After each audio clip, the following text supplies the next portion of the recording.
Yeah, good evening, students. I hope you're all good and safe.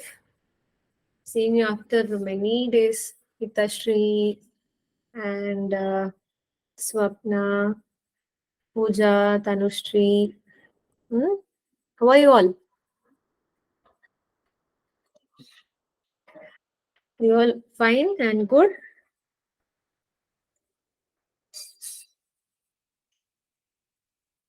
Am I visible and audible? Yes, yes. Okay, dear students. So we are actually revising the chapters for your upcoming JEE and NEET exams. Okay. So far we have completed 4 chapters: mole concept, redox titrations, and electrochemistry and the solutions. Okay, these 4 chapters I have covered in the past 4 days, and today we are going to discuss the fifth physical chemistry lesson, that is atomic structure. Okay, and the important points, important topics that we are going to see here in this lesson is Bohr's atomic model, de Broglie equation, Heisenberg's uncertainty principle, photoelectric effect, quantum numbers, and the rules for filling of electrons. So these are the topics we are going to see now. We will complete the theory part as soon as possible, and then we will try to solve questions on these topics, okay, which are very important for your NEET and JEE from this lesson. So first, starting from the Bohr's atomic model. Yeah, it was proposed by Niels Bohr, and it is applicable only for single electron species like hydrogen, helium plus, lithium 2 plus. So in all these 3 species, there is only 1 electron present inside it, right? So the Bohr's atomic model is applicable only for this type of species, and it is based on the particle nature of the electron. It doesn't based on the wave nature of electron. It talks only about the particle nature of the electron. So these two are the very important point. It is applicable for single electron species, and it is based on the particle nature. Okay. So now let's study the postulates of Bohr's atomic model.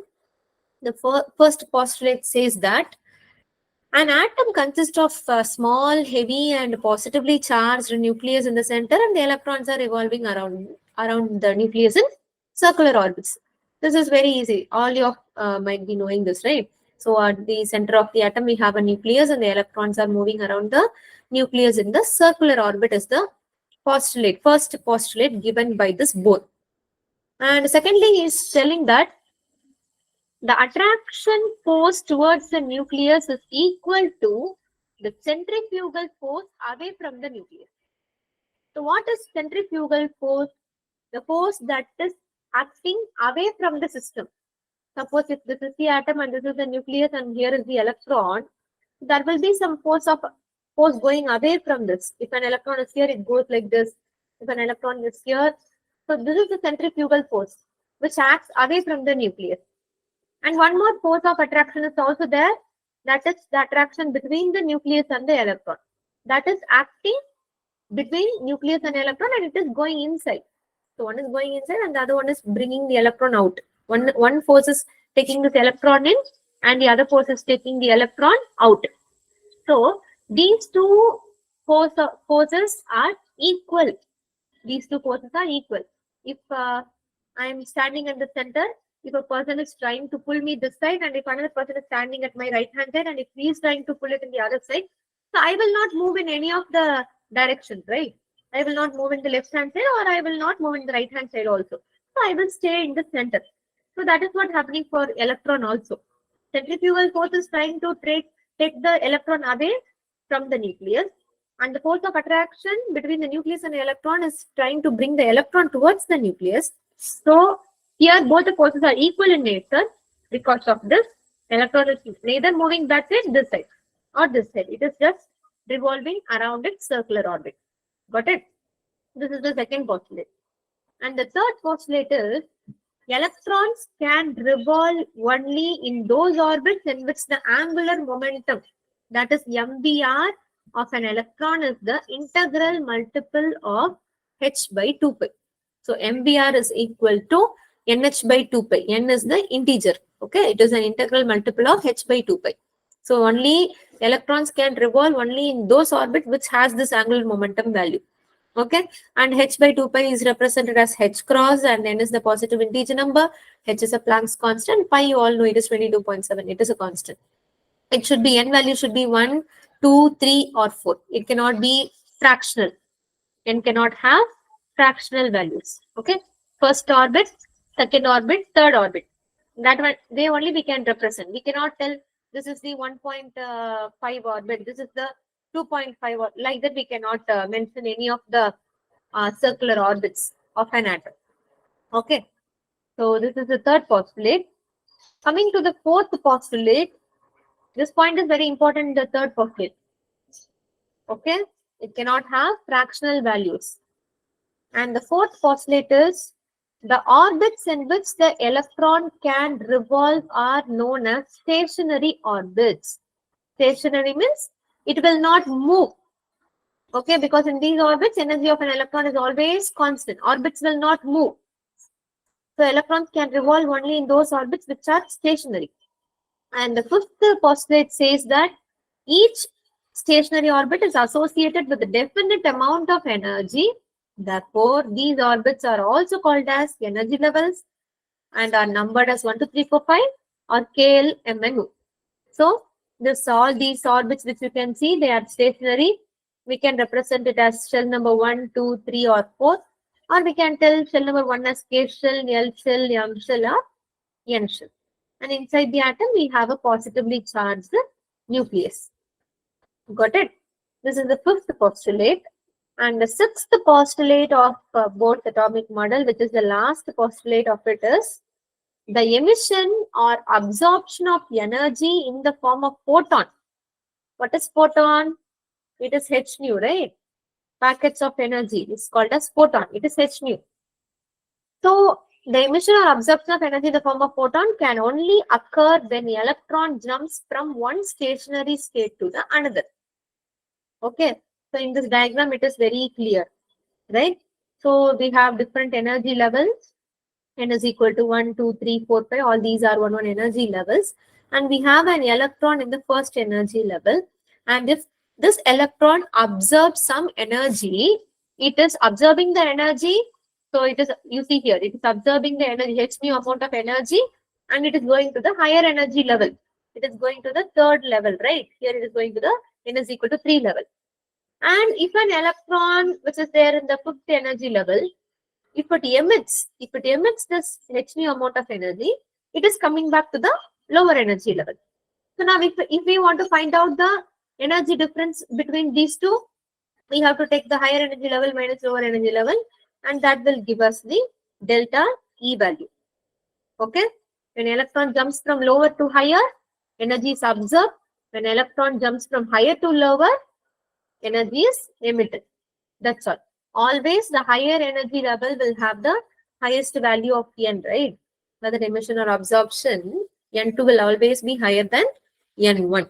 So these are the 6 postulates of Bohr's atomic model. So any doubt from the 6th postulate? You might already studied this lesson in your class 11, right? I'm just revising it. That's why I'm going very fast. Is this clear to all? If it is clear, just give me a response in the chat box. I will move on to some of the formulas with you in the next slide. Shall I go with the next slide? Yes. Yes. Yes. Okay. Okay, students. So keep in mind the hints that we have studied under this postulates of Bohr's atomic model. Now the applications of Bohr's atomic model. From this model, what and all we can find out.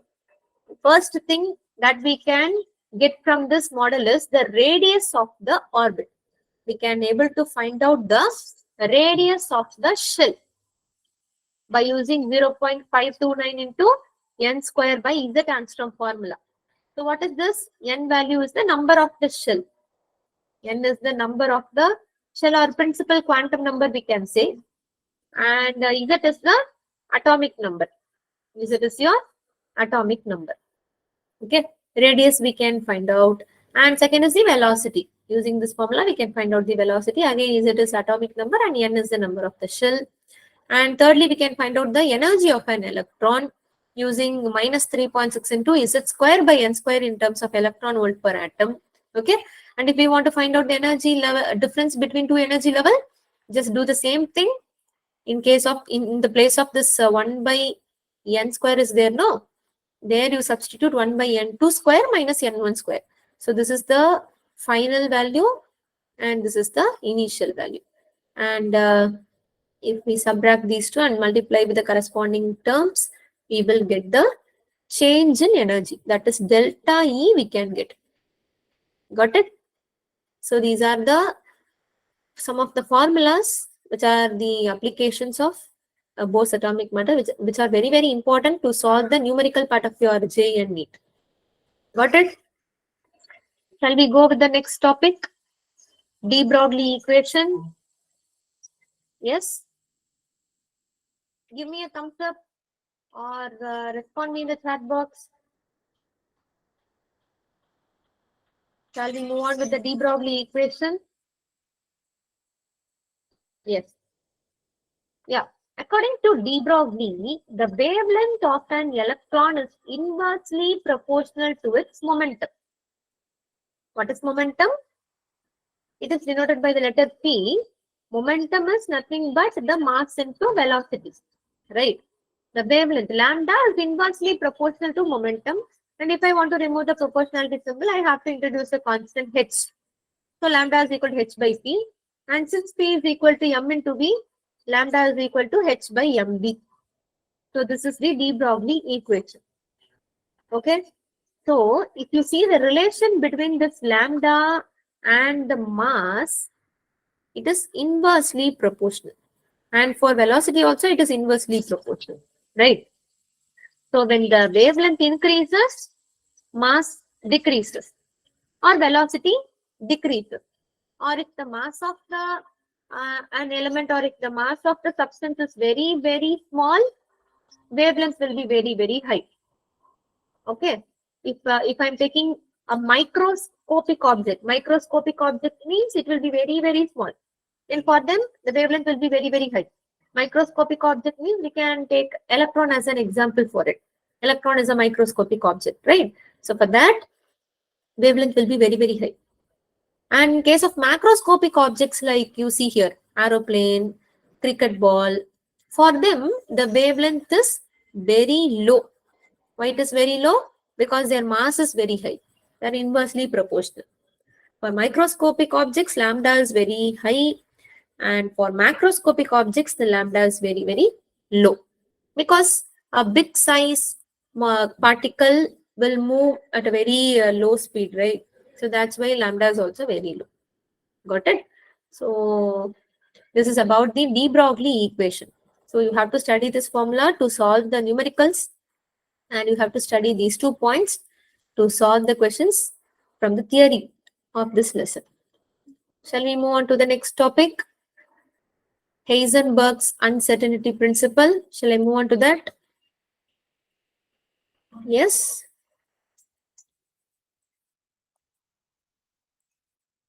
Yes or no? Did you all take down this?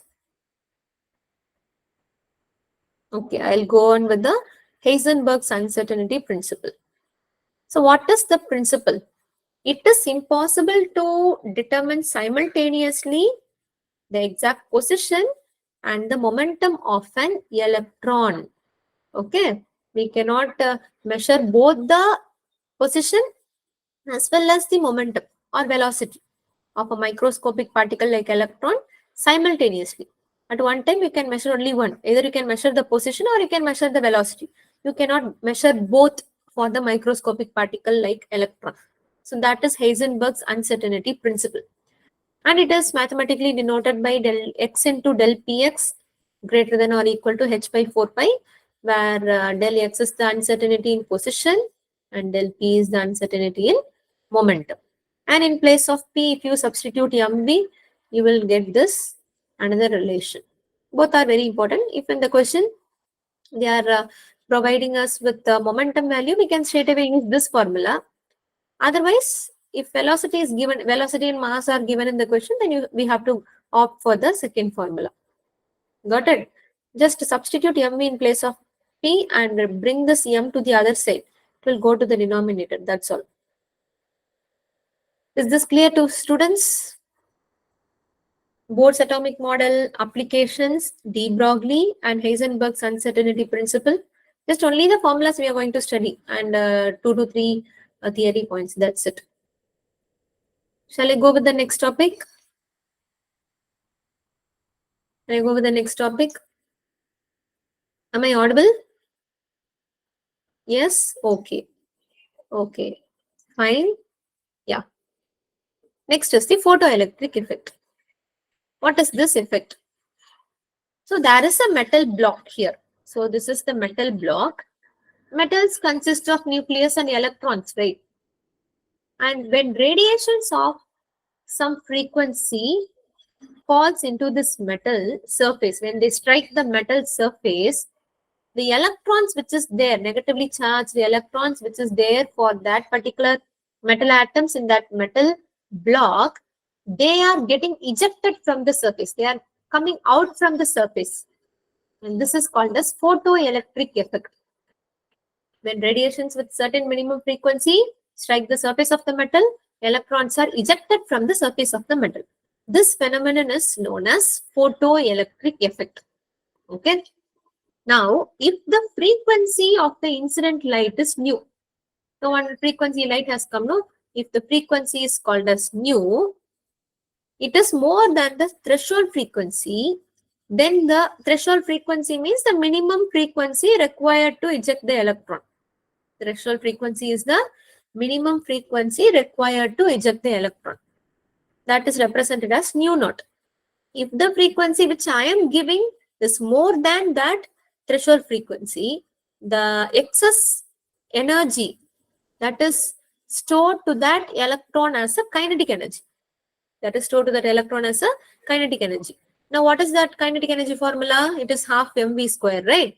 Half mv square is equal to h nu minus h nu naught.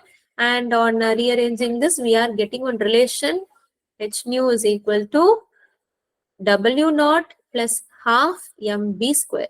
In place of h nu naught, we are putting W naught. That's all. So that W is the called as work function. This is called as work function. Very important relation again. Okay, work function. So greater is the frequency of incident light, greater is the kinetic energy of the emitted electron. If I'm giving more frequency to the metal surface, more electrons will be, kinetic energy of the emitted electron will be more. Okay, they are directly proportional. That's why if one is higher, the other one is also higher. If frequency is higher, kinetic energy is also higher. Got it, students? And if you increase the intensity of the light, increase in the number of photon occurs, but it does not increase the energy of the photon. If I'm increasing the intensity means a kind of, if I'm increasing the strength, of the light of given frequency, it increases the number of photons. Photons means h nu, I told you. That number is getting increased, but the energy of the photon is not getting increased. It remains same. So when the intensity of the light is increased, more number of electrons are ejected. Okay, but the energy of the electron is not changed. Okay, energy of the electron is not changed. Got it? So these are the points you have to keep in mind for photoelectric effect. One relation you have to study, and the remaining thing, these 2 points are the points you have to keep in mind. Got it? Now we will go with the next topic, that is quantum numbers. What is a quantum number? Quantum number is the electron's address. There are 4 quantum numbers: principal quantum number, azimuthal quantum number, magnetic quantum number, and spin quantum number. So principal quantum number is denoted by the letter n. Actually, it is wrong. It is n, small n. Azimuthal quantum number is denoted by L, magnetic is by M, and spin quantum number by S. So principal quantum number is nothing but the state of the electron. Azimuthal is the city and magnetic quantum number is the street of the electron, and spin quantum number is the house number, like how we have. So it denotes the house number of the electron. Actually, quantum numbers are the electron's address. Okay, so now let's discuss one by one. So we'll start from principal quantum number. Students, if I'm going very fast, just stop me in between. I'll go a little bit slow. The speed which I'm going so far, is that okay for all of you? Or you want me to go a little bit slow? Just respond me in the chat box so that I can understand and go accordingly. Are you all able to understand what I'm teaching? Yes. Only Hitastri is giving me the response. Others are staying so silent. Okay. We'll start from principal quantum number. All the points that I have put up on this slide, they are very, very important. So take a note of it. So first of all, the principal quantum number, which is denoted by the letter small n, it represents the name and the energy of the shell. Shell is different from subshell. Okay. So it represents the name of the shell and the energy of the shell to which the electron belongs, and the size of the orbital also. Okay. Now you see here, if n is equal to 1, it denotes the K shell. And if n is equal to 2, it denotes the L shell. So M shell, N shell, O shell, P shell, like that it goes on. Okay. And if the value of n is very, very high, greater is the distance. Suppose this is shell number 1 and this is shell number 2, and this is wrong. This is shell number 3, right? If the shell number is greater, that is for third shell, you see there is an electron. Let me take it, there is an electron. Then the distance between the electron which is there in the third shell and the nucleus is greater, right? Greater the value of n, greater is the distance of that electron from the nucleus. And next relation is greater the value of n, greater is the energy of the shell. So energy is also increased. The energy of the third shell is higher than the energy of the second shell than the energy of the first shell. Got it? So just keep in mind these three things. And last point, the number of electrons in a particular shell is equal to 2n square. Very, very important. If n is equal to 1, then what is 2n square? Substitute n value as 1 there. 2 into 1 square, it will be equal to 2. And if n is equal to 2, 2 into 2 square is 4, 4 2s are 8. And if n is equal to 3, 2 into 3 square, 3 3 9, 9 2s are 18. If n is equal to 4, 2 into 4 square, 4 4 16, 16 into 2 is 32. Okay. So in the K shell, maximum we can put only 2 electrons. That's why we are filling 2 electrons in the first shell. And in L shell, 8 electron, M shell 18 electron, N shell 32 electron. Got it? The maximum number of electrons that can be accommodated in a given shell is calculated using 2n square formula. 2, 8, 18, 32. Clear for all? This is clear for all? Principal quantum number topic. You have to study the representation, that is name and energy of the shell, and then this relation, and lastly, number of electrons accommodation formula. Got it? Shall I go with the azimuthal quantum number? Yes or no?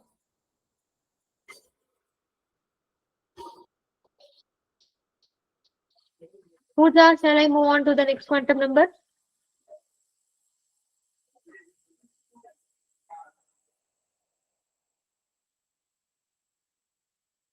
Shall I go with the next quantum number? Yes or no? Okay. Azimuthal quantum number is denoted by the letter L.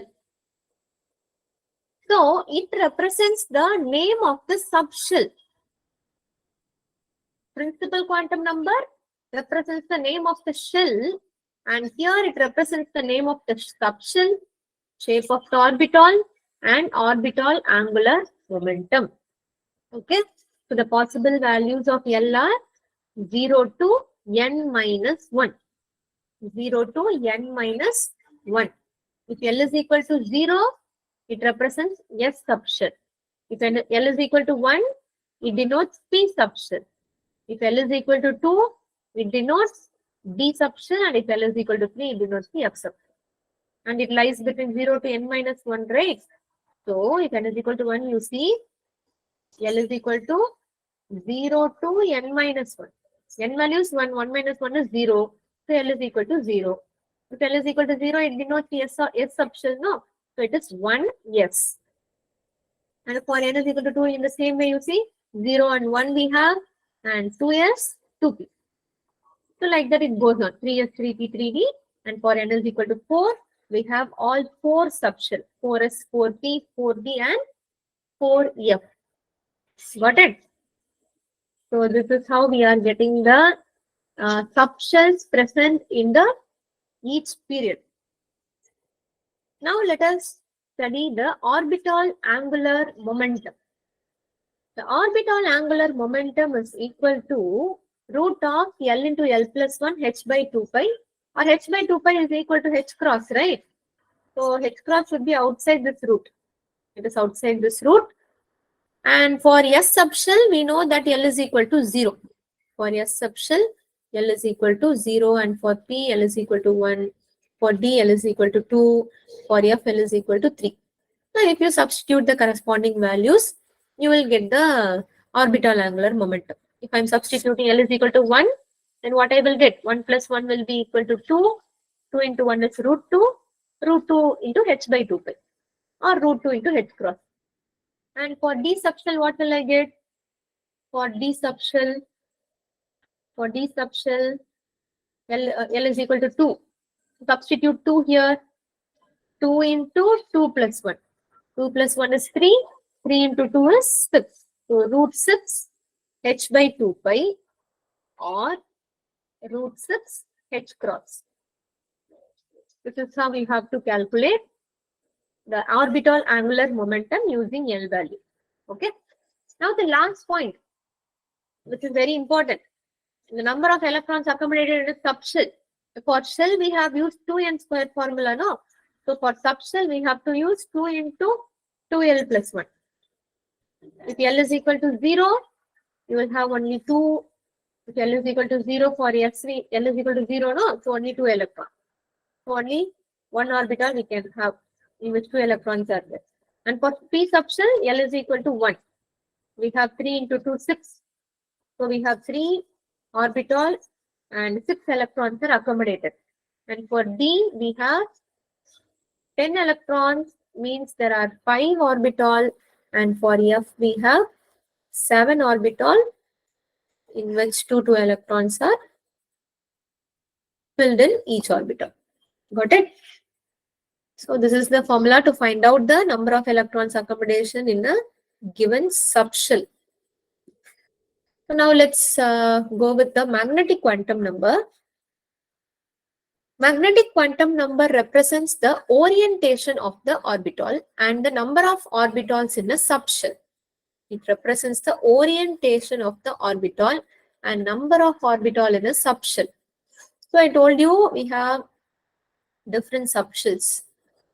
So it here this magnetic quantum number gives the number of that orbital present in a subshell. So what is the difference between orbital and subshell?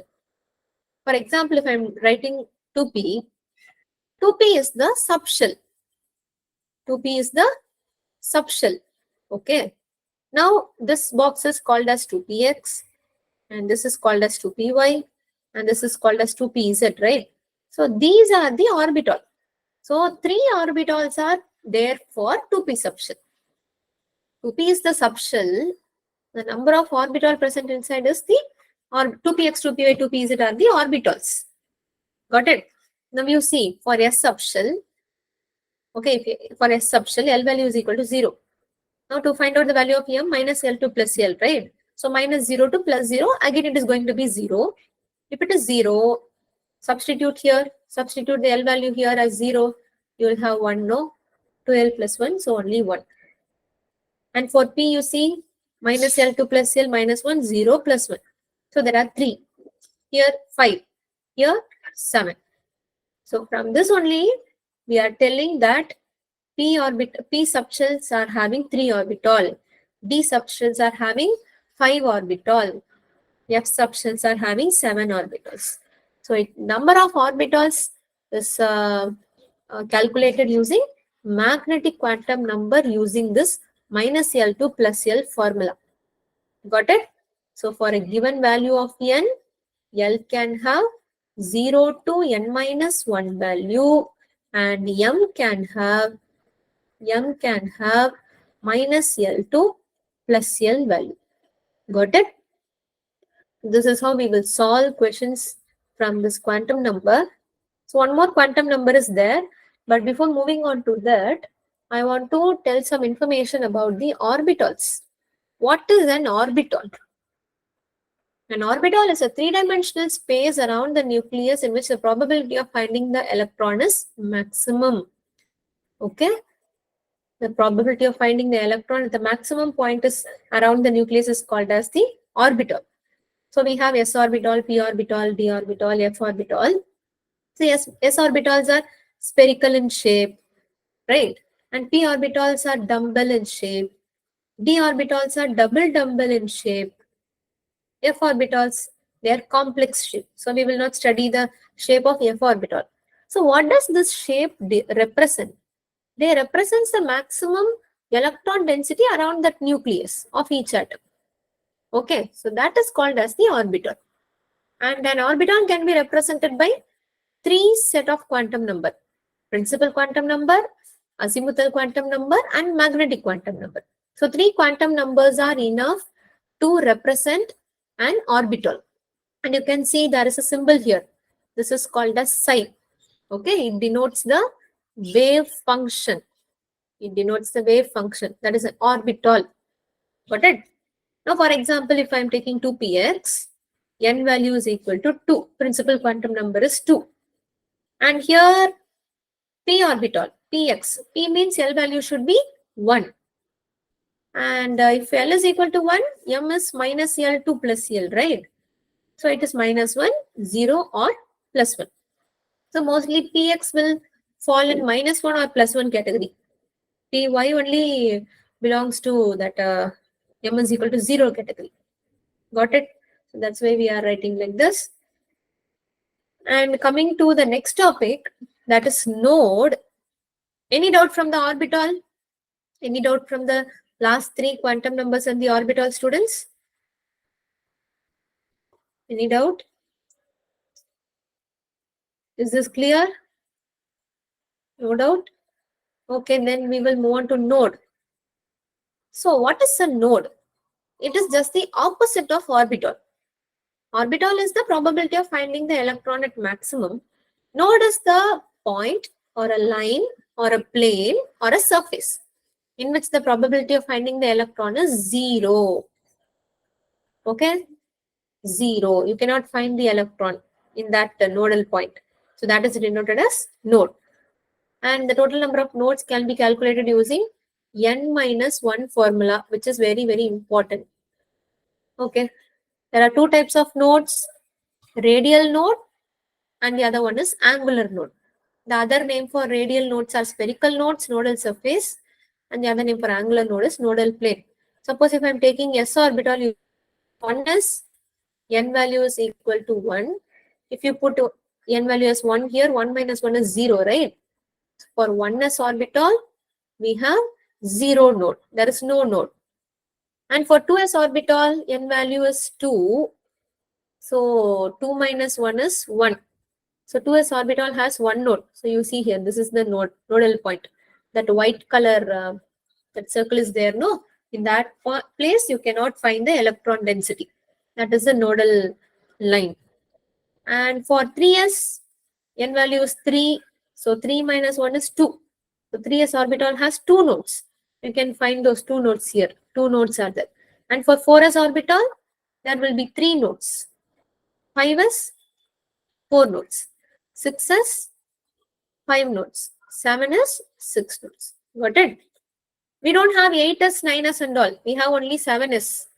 Only 7 periods are there in the periodic table. So only we have 7s orbital.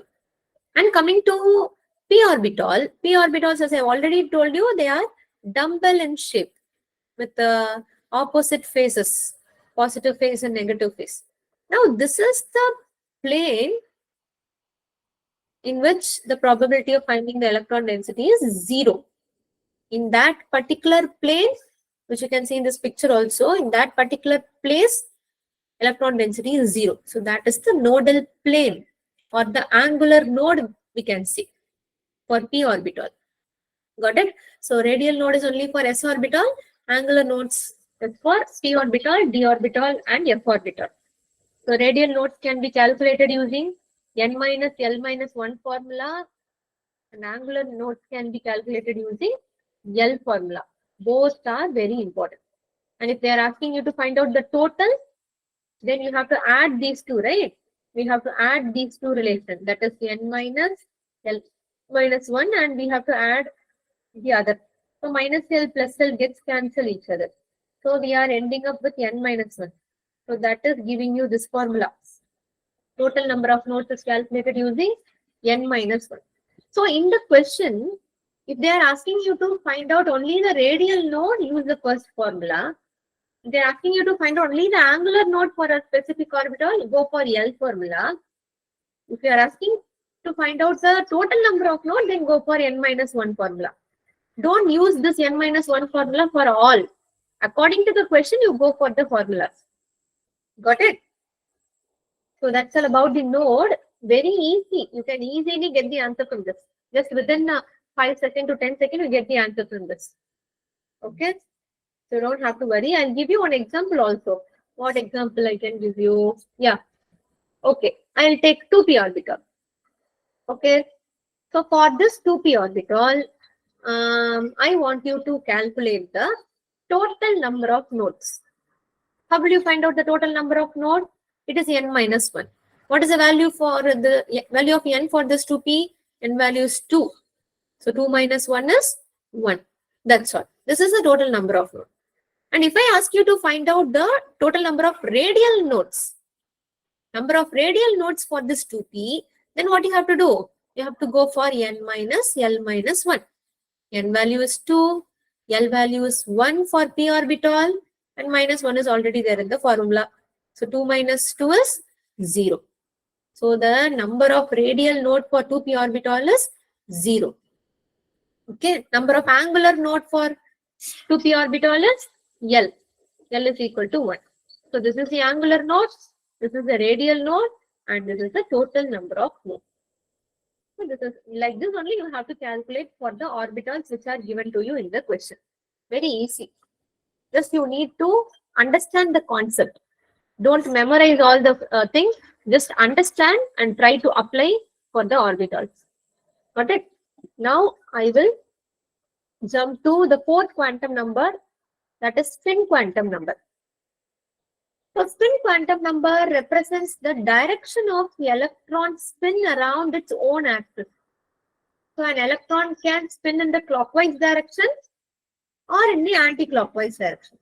If it is moving around the nucleus in clockwise, it is plus half. If it is spinning around the nucleus in anti-clockwise, it is minus half. So like orbital angular momentum, we can find out spin angular momentum also. Instead of L, you put S. You will get the spin angular momentum for the electron. Okay. So this is about the quantum number. Now the last topic for today's session is rules for filling of electron. So if I want to fill the electron in those subshells or in those orbitals, I have to follow some rules. I have to follow some 4 rules. Okay. The first rule is off-bus principle. The first rule is called as off-bus principle. What is off-bus principle? So a big statement is there to you in the screen as well as in the book. Let me just give a gist. I will just short it down. Off-bus principle states that the electrons are arranged in the increasing order of energy level. Electrons are arranged in the electrons are arranged in the increasing order of energy level. So this is off bus principle. Okay. Now what are these energy level? This 1s, 2s, we are writing, no, those are energy level. So if energy is increasing from top to bottom like this, here is the 1s, here is the 2s, 2p, 3s, 3p, 4s, 3d, 4p, like this it goes on. Okay, now you see here, if I'm drawing a zigzag line, I'm starting from 1s, 2s, then comes 2p, then 3s, then 3p, 4s, then 3d, 4p, 5s. You study till 4p, that is enough. Okay, in all the 11th, 12th chemistry lessons, we will study the configuration till 4p only. We will not exceed that. So till that you memorize, that is enough. This is the energy level. Now electrons are arranged in the increasing order of energy level. So first of all, the first electron of the atom goes into this 1s orbital. The second electron goes to this orbital. Then third electron goes to the higher orbital, higher energy level. So like this, it is getting filled. Suddenly, the first electron will not go to 4s orbital or 3p orbital. It will go from its lower energy to higher energy levels. This is off-bus principle. So using this principle only, we are filling the electrons and writing the electronic configurations for the corresponding elements. Okay. The next rule to fill up the electron is Hund's rule. What is Hund's rule? No pairing takes place until all orbitals of same energy level are half filled. No pairing of electron takes place until all orbitals of same energy level are half filled. Now you see, these are the p orbital. Now for this p orbital, let me take this as 2p orbital, okay? This is the energy level. Now 2px, 2py, 2pz, all three are in the same energy state. So what I have to do? I have to first give one electron to all the orbital, then only I have to pair. Okay, so the first representation is not correct and the second representation is correct. So give one electron each, then you start pairing up. 1, 2, 3, 4, 5. So no pairing up takes place until all orbitals of the same energy level are half filled. If you start filling like this, if you start filling like in case 1, what happens, you know? So the last orbital is not getting any electron, right? So it will start to fight with the first two orbitals. Will start to fight with the first two orbitals. Because all the three are in the same energy level. If one is left empty, only for the two are getting filled. The one which is empty, it will start fight with the other orbital system. And if fighting happens, what will be the end result? The energy of the system will go very high. If there is a fight between two persons, what happens there? Energy becomes high. If the energy goes very high, stability will be very low. The higher energy species are highly unstable, no? So stability of the species will go low. So that's why this particular thing is not happening. So only you have to give equal distribution for all and then go for the pairing. An example is given to you. Oxygen is given as an example in which 8 electrons are there for oxygen. 1s2, 2s2, 2p4 is the configuration. And we are filling in the 2p4 like this. Okay, like this. Got it? So this is the Hund's rule. And for the next rule is Pauli's exclusion principle. So what is this? No two electrons in an atom can have same values of all four quantum numbers. This might look a little bit hard for you, right? But it is also easy only, I'll tell you. You go for this statement to understand it more easily. One orbital can take only 2 electrons and those 2 electrons should have opposite spin. That's all. An orbital should take only 2 electrons and those 2 electrons should have opposite spin.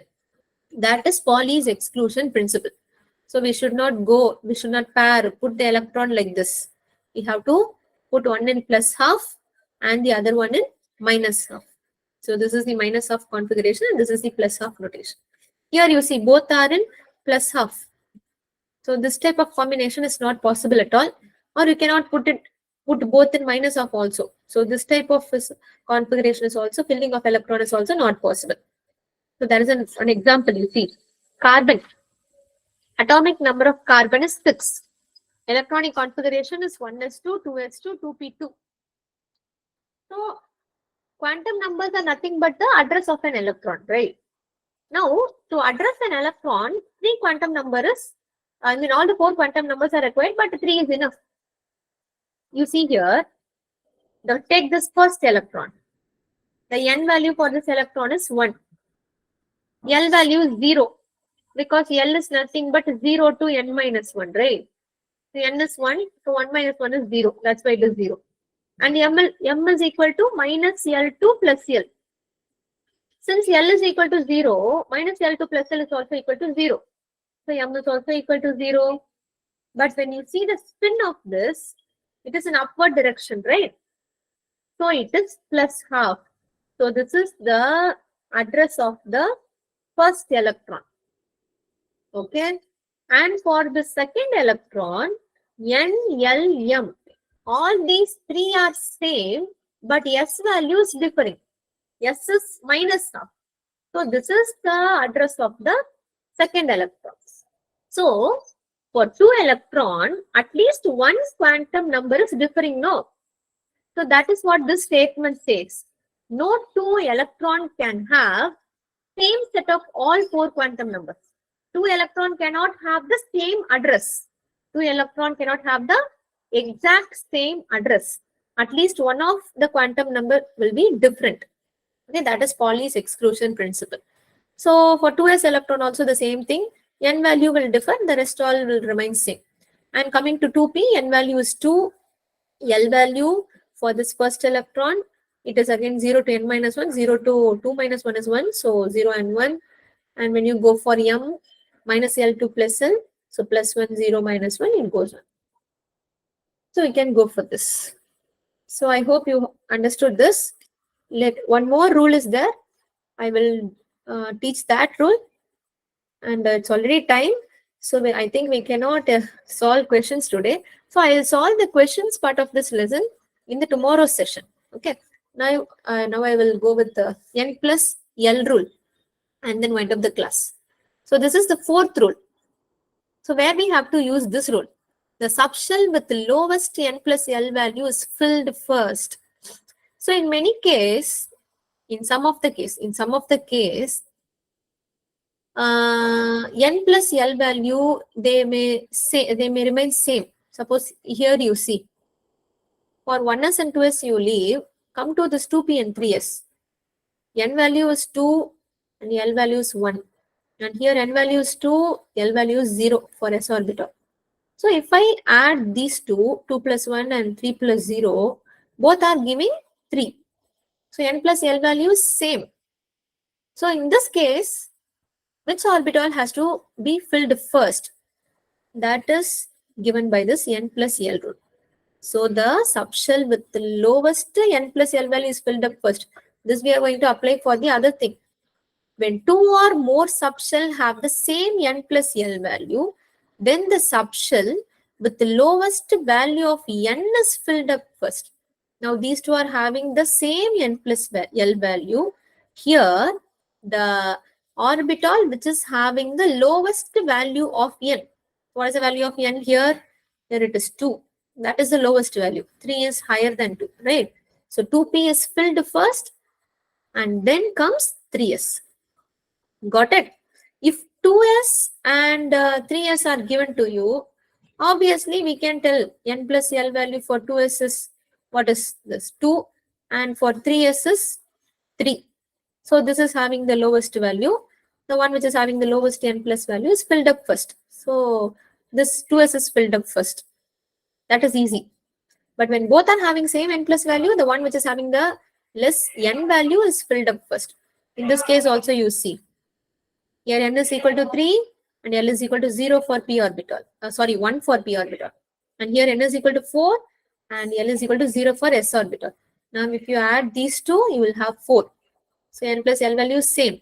So now the one which is having the lowest n value is filled up first. So 3p is filled first and then comes 4s. Okay. So this is the n plus L rule that you have to apply. If in the question they will give you some 4 orbital in each option, they will give the increasing decreasing order. You have to find out the correct increasing order of filling of electrons. In those type of questions, you will apply this n plus L rule concept and get the answer so quickly. Okay. So tomorrow we can discuss the previous year's questions of JEE and NEET from atomic structure lesson. Got it? I hope the session is very useful and clear to all of you. If I'm right, give me a thumbs up in the chat box. Okay. Okay, then meet you all in the next session, students. Thank you so much for listening the lecture. Try to attend the class every day, okay? Because we are revising it. So it will be very useful to crack the exam. Those who are going for JEE, it will be very useful for them. For NEET also. It's just 2 to 3 month gap between JEE and NEET. No? So you guys also can listen to this. Okay. Thank you so much. Bye-bye. Take care. Bye-bye, Hitashri.